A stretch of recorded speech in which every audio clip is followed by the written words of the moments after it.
Pemirsa, BPBD Provinsi Sumatera Selatan meminta masyarakat untuk mewaspadai potensi bencana hidrometeorologi pada puncak musim penghujan dengan melakukan antisipasi seperti pembersihan saluran drainase serta pembuatan sumur resapan.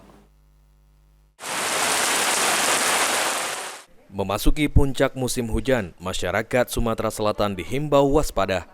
Kepala Bidang Penanganan Darurat BPBD Sumatera Selatan, Sudirman, mengatakan, masyarakat perlu mengantisipasi bencana hidrometeorologi seperti banjir dan tanah longsor dengan melakukan pemantauan cuaca secara berkala, pembersihan saluran drainase, dan membuat sumur serapan.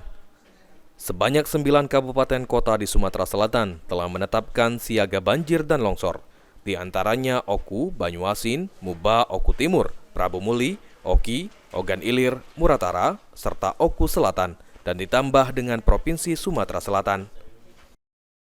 Baiklah, untuk antisipasi bencana yang terjadi di puncak musim penghujan di Provinsi Sumatera Selatan, ada beberapa hal yang perlu saya sampaikan, yaitu antisipasinya: 1. Pemantauan cuaca secara berkala.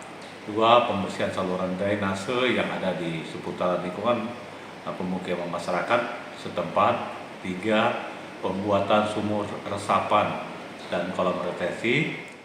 Untuk itu, masyarakat di seluruh wilayah Sumatera Selatan dihimbau untuk selalu waspada, memantau peringatan dini yang disampaikan BMKG.